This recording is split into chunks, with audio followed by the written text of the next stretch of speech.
যে হারে বলা হচ্ছে অস্ত্রের ঝনঝনানি ইলেকশনে তেমন প্রভাব পড়বে না, কারণ এবারে ইলেকশনটা যেটা হয়ে আছে, মানুষের মনে দীর্ঘদিনে একটা মানে ভোটাধিকার প্রয়োগ না করার একটা ক্ষোভ ক্ষত আছে।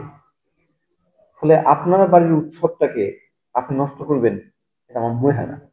সবাই এবার ভোট দেওয়ার জন্য উদ্গ্রীব। আমি শুধু পরিবেশটা করে দিতে চাই, যদি পরিবেশটা হয় অস্ত্র কমে যাবে।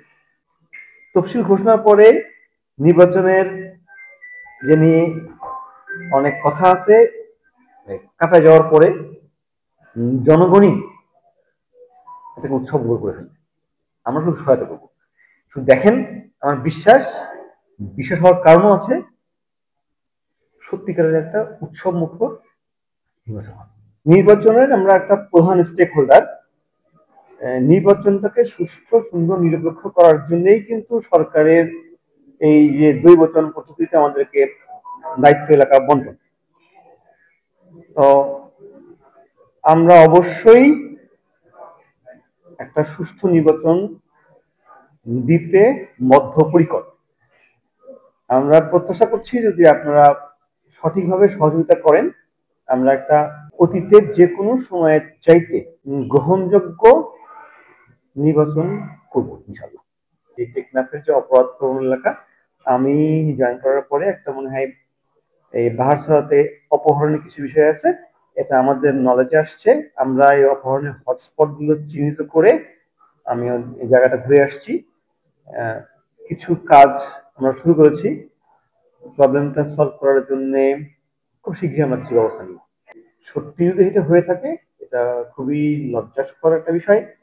5ই আগস্টের পর এই ধরনের অনৈতিক আঘাতগুলো যদি এখনো থেকে থাকে, তাহলে আমাদের জন্য মানে খুবই দুঃখজনক হবে। 5ই আগস্টের চেতনা এমনটা বলে না। অনুসন্ধান যদি সত্যতা পাওয়া যায়, দৃষ্টান্তমূলক শাস্তির নিশ্চয়তা আমি দিচ্ছি ইনশাল্লাহ।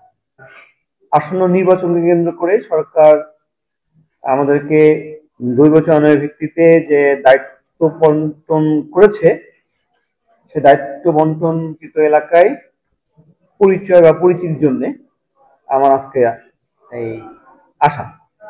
আপনারা জানেন হয়তো অতি শীঘ্রই নির্বাচনের তফসিল ঘোষণা হবে। এর পূর্বেই আমাদের